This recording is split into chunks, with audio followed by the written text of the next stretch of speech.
Which of these, you mentioned Telegram, which of these platforms do you think is the worst, the most problematic?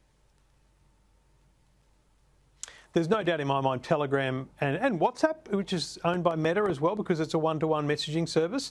But I think in terms of sharing, I think Facebook is probably the one that we need to be the most worried about. Once someone gets into the conspiracy theory rabbit hole, it's the same as when you get into the extremism rabbit hole. If you see something that resonates with you because you're in a slump personally, then you'll just see more and more and more of it. So if this content is available online on platforms like Facebook, people will see it as reputable, but actually it's just fear and propaganda. So I think Facebook is probably the one that has the greatest exposure to the general public.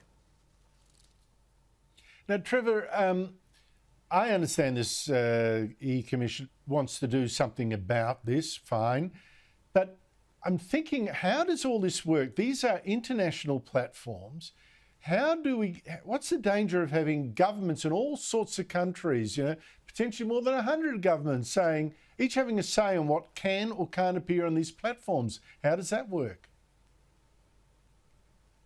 Exactly, Andrew. We live in a global society where no Australian, this is a subset of the Australian government trying to ask questions of these businesses. And these businesses are just going to send back a 2-page document outlining the amazing things they're doing to keep their platform safe. Of course, what are they going to say otherwise?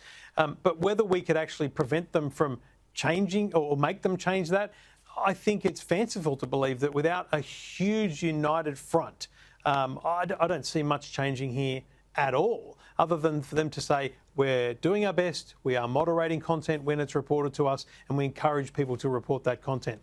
Kids aren't going to report that content. They're going to go, oh, cool, I'll watch another one of those videos. That's just how kids are. Well, that's true too. And, if we get our say in the rules that these social giants operate, what about China? Does it get a say as well? That would worry me a lot.